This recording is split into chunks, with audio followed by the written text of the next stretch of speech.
एक व्यक्ति शादी कर अपनी नई जिंदगी का शुरुआत करता है, लेकिन नई जिंदगी शुरुआत करने के लिए वो अपने घर को, अपने गांव को छोड़कर शहर की तरफ चल देता है। एक अच्छे भविष्य के लिए वो अपने गांव को छोड़ देता है, परिवार को लेकर वहां चला जाता है। जब वो शहरों में पहुंचता है तो वहां पे रेंट का रूम लेता है और वहीं पे एक नौकरी का तलाश करने लगता है। उसे नौकरी भी मिल जाती है।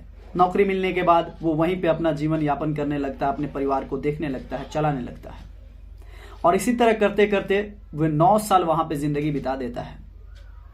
लेकिन इसी बीच अचानक एक दिन उसकी हत्या कर दी जाती है। पुलिस जब इस केस की खुलासा करती है, जब यह असलियत लोगों के पास पहुंचता है तो हर किसी के पैरों तले जमीन खिसक जाती है। वाकई में दोस्तों, आज की जो कहानी है, ये कहानी अपने आप में इंसानियत को शर्मसार कर देने वाली है।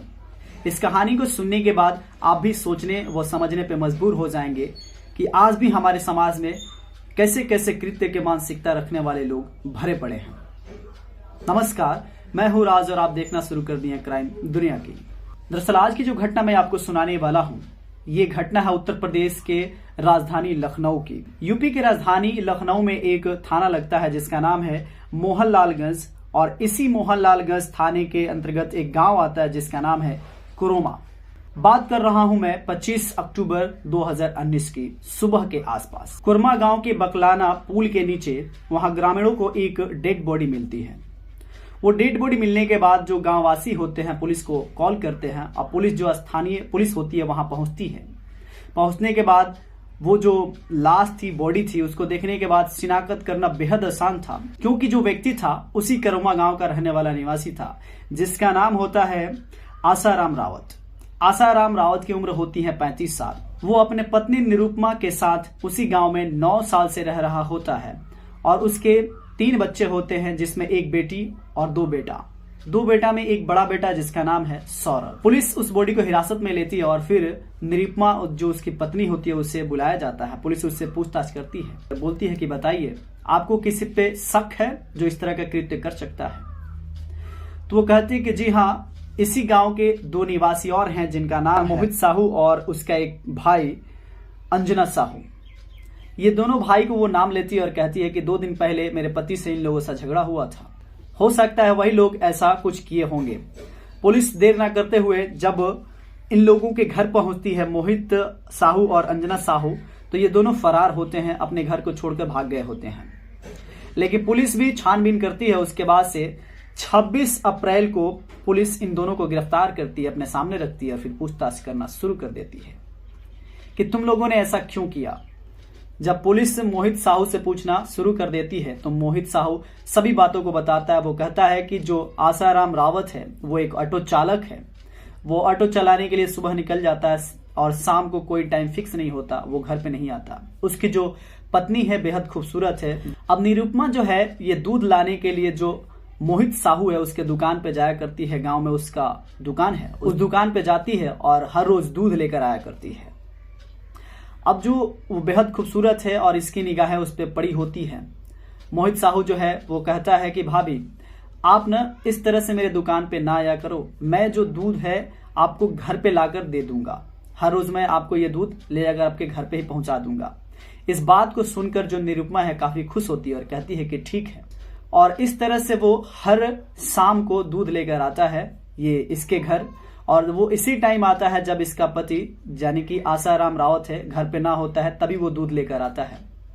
उसके मन में इच्छा होने लगती है, वो इसके चाहत में, इसके प्यार में पागल हो जाता है, निरुपमा के प्यार में। उसके बाद से एक दिन का वाकया होता है कि जो मोहित साहू है वो आता है निरुपमा के पास और उससे अपने दिल का बात बताता है। जैसे ये बात कहता है कि मैं तुमसे बहुत प्यार करता हूं, अब जो निरुपमा है काफी गुस्सा हो जाती है और उसे भला बुरा बोलती है। कहती है कि तुम सोच भी कैसे सकते हो, मेरी शादी हो गई है, क्या तुम्हें समझ में नहीं आता? लेकिन ये तो पागल था, ये कहाँ सुनने वाला है किसी का बात। और इतना लज्जित हो जाने के बाद भी ये अपना कदम पीछे नहीं करता और उससे इसी तरह बात करते रहता है। अब ये उसी तरह से बहस कर रहा होता है, तब तक जो निरुपमा है वो कहती है कि अगर तुम अब और भी बहस किए ना तो मैं ये सभी बातें अपने पति को बता दूंगी। ये बात ये सुनता है, उसके बाद से घर वापस चला आता है। अब एक दिन क्या होता है कि 22 अप्रैल की रात सभी लोग बाहर सो रहे होते हैं, गर्मी के दिन होती है। अब निरुपमा जो है अपने आंगन में सो रही होती है, गर्मी का दिन होता है और इसीलिए जो उसका पति है आसाराम रावत वो छत पे सो रहा होता है। और वही 22 अप्रैल को ये जो मोहित साहू है उसके घर चला जाता है और एक दीवार होता है, दीवार को फान के घर चला जाता है। अंदर जाने के बाद उसके साथ जबरदस्ती करने लगता है। आपको बता दें कि जो औरत है वो चिल्लाना शुरू करती है, चीखना चिल्लाना शुरू करती है, तो उसका पति जो होता है छत पे सो रहा था वो भी जग जाता है। वो नीचे आता है, फिर ये दोनों मिलकर उसकी पिटाई करते हैं और इतना पीटते हैं कि बाद में ये अपने मुंह लटकाए हुए घर चला आता है। और घर आने के बाद वो बदले के आग में जल रहा होता है। वो कहता है कि कुछ ना कुछ करना होगा।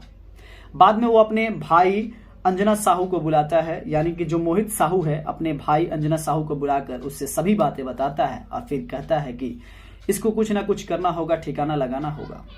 और उसके बाद से एक दिन का वाकया है कि जब आसाराम रावत अपना ऑटो लेकर बाहर गया होता है और वहां से घर वापसी का सोच रहा होता है, तभी ये उसके पास पहुंच जाते हैं और एक शराब का बोतल लिए होते हैं। उसके बाद से उसे पिलाते हैं। वो पीता नहीं, वो माना करता आसाराम रावत कि मैं गाड़ी चलाते वक्त या ड्यूटी के टाइम शराब नहीं पीता। हालांकि वो माना करता है, लेकिन ये उसे पिलाते हैं। उसके बाद से एक बोतल से काम नहीं चलता। फिर ये अपने भाई से कहता है मोहित साहू कि जाओ और शराब की बोतल लेकर आओ। फिर वो जाता है मार्केट से शराब की बोतल लेकर आता है और फिर ये और पीते हैं। पीने के बाद इन लोगों का मकसद था कि उस आसाराम रावत को ज्यादा पिला ताकि वो होश में ना रहे। अब जो मोहित साहू है वो कहता है कि मैं अब घर नहीं जाना चाहता हूं, चलो मेरे दोस्त के घर, वहीं पे हम लोग रुकेंगे। और फिर ये ऑटो लेकर अपने दोस्त के घर पहुंचते हैं, यानी कि पहुंचता है अब्दुल। वहां जाने के बाद फिर शराब लाया जाता है और अब्दुल के साथ भी एक और व्यक्ति होता है जिसका नाम होता है अतुल, अब्दुल, मोहित और अंजना साहू, ये चारों होते हैं। और वहां पे एक ये भी आसाराम जो रावत है, ये भी ऑटो चालक वहीं पे बैठ जाता है। उसके बाद से शराब पिलाकर अब जो आसाराम रावत का गमछा होता है उसी गमछे से उसका पैर बांध देते हैं, हाथ पर बांधने के बाद, और उसे तेजधार हथियार से उस पर वार करते हैं और वहीं पे मौत के घाट उतार देते हैं। और मौत हो जाने के बाद ये क्या करते हैं कि ऑटो पे बैठाकर उसी करोमा गांव में बलकाना पुल के नीचे जाते हैं और उसे बॉडी को वहीं पे छोड़ देते हैं और फिर ऑटो को ले जाकर कहीं फेंक देते हैं और चले जाते हैं।